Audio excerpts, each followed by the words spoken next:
Aku bagaikan hidup sebatang kara sejak ibu meninggal 1 tahun yang lalu.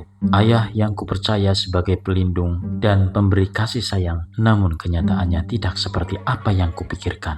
Ayahku menukarku dengan selembar uang kepada pria hidung belang. Hai, perkenalkan, sebut saja nama aku Mawar. Aku gadis cilik, sudah berusia 10 tahun, yang ternoda oleh lelaki hidung belang-belang. Berkali-kali aku dipaksa melayani nafsu bejat mereka. Kenapa hal itu bisa terjadi padaku? Yuk kita simak ceritanya. Pada malam itu, Mawar, kamu sudah makan? Belum, Pak. Ya sudah, Bapak carikan makan dulu. Nanti kalau teman Bapak datang, buatkan minum dan temani dia ngobrol. Iya, Pak. Tak berselang lama, Bapak pergi, seorang teman Bapak datang. Ia seorang lelaki berusia kurang lebih 50 tahun. Tok tok tok, tok tok tok. Orang itu mengetuk pintu. Aku membukakan pintu dan aku mempersilahkan masuk. Aku membuatkan kopi untuknya. Sesuai perintah Bapak, aku menemani ngobrol tamu itu. Aku duduk di depannya. Antara kami ada meja yang menghalangi. Namamu siapa, Dek? Mawar. Kamu usia berapa tahun? 10 tahun. Tiba-tiba tamu itu mendekat duduk di sampingku. Dia berbisik. Kamu mau jajan? Tidak. Tidak, Om. Atau mau uang? Tidak, Om. Tiba-tiba tamu itu memegang tangan mungilku dan meremasnya.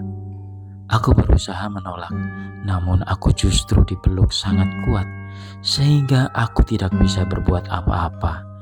Aku dibopong dan ditidurkan di atas meja, dan sidiku dibukanya dengan paksa. Aku melawan, tetapi diancam dengan sebilah pisau yang ia ambil dari sakunya.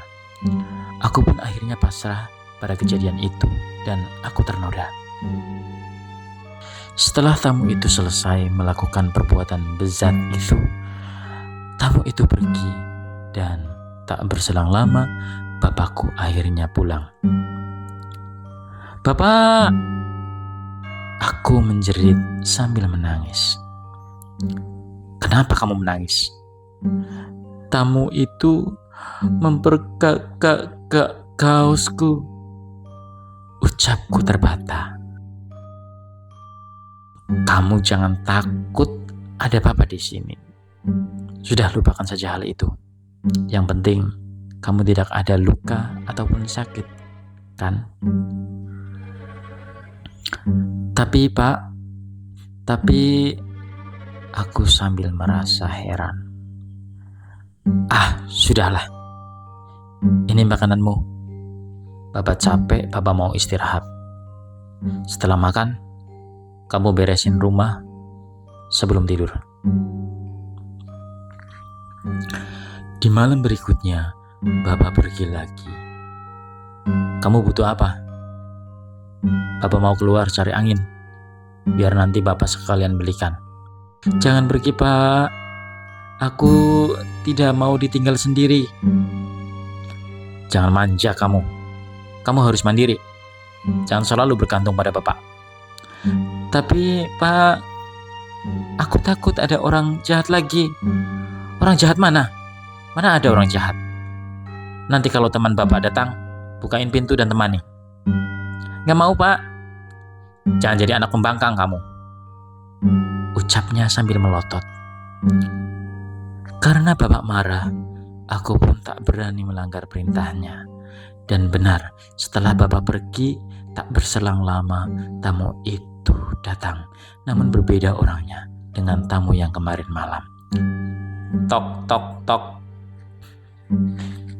Tok, tok, tok. Permisi. Tok, tok, tok. Permisi. Aku hanya diam sambil membukakan pintu. Setelah kubukakan pintu, tamu itu masuk dan tanpa basa-basi langsung mencumbuiku. Dengan garang dan beringas, aku tidak bisa berbuat apa-apa. Aku hanya pasrah saat itu. Setelah dia selesai memperka kaosku, dia pun pergi lewat pintu depan. Aku sangat merasa risih dengan perlendiran yang menempel kemana-mana, termasuk ke bagian pahaku. Akhirnya aku ingin mandi. Kebetulan sumur rumahku ada di belakang rumah letaknya. Aku hendak mengambil sehelai handuk dan keluar lewat pintu belakang. Sungguh aku tak menduga papaku sedang bersama lelaki bezat itu. Mereka sedang asik mengobrol. Dan aku melihat bapak menerima selembar uang 100.000 dari laki-laki tersebut. Dan aku sempat mendengar percakapannya. Lain kali, jangan kerusa-kerusu. Perlakukan anakku dengan lembut. Jangan kasar. Kalau masih kasar, aku tidak izinkan kau bertemu anakku lagi. Maaf, Pak. Ketika melihat kemolekan sosok putri Bapak, saya langsung jreng. Berdiri, anuku. Tenang saja, Pak. Lain kali aku akan lebih lembut dan santai menghadapi anakmu. Dan bukan hanya selembar yang kukasih untukmu, tapi lebih dari itu. Dari percakapan mereka, aku menyimpulkan bahwa Bapak telah menukarku dengan selembar uang kepada para lelaki bajingan. Kreket.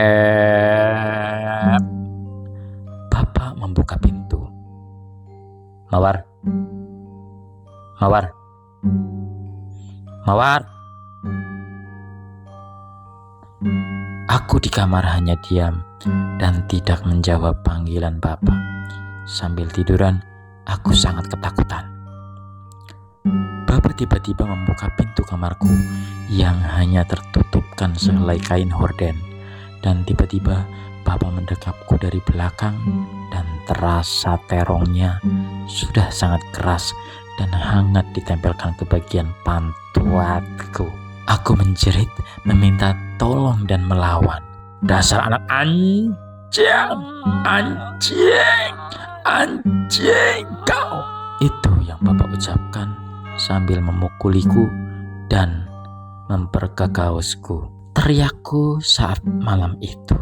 Tak ada seorang pun yang bisa menolongku karena rumahku terpencil dan jauh dari pemukiman warga lain.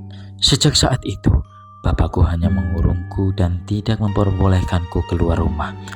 Sampai saat ini, aku masih tersandra dan dijadikan budak napcuk bezat untuk melayani pelanggan, yaitu para lelaki hidung belang dan bapakku sendiri. Aku gadis piatu yang telah ditinggal ibu sejak 1 tahun yang lalu, menjalani hidup yang sungguh amat kejam. Pada suatu saat dewasa nanti, aku yakin bisa membuktikan pada dunia bahwa aku adalah seorang wanita yang kuat.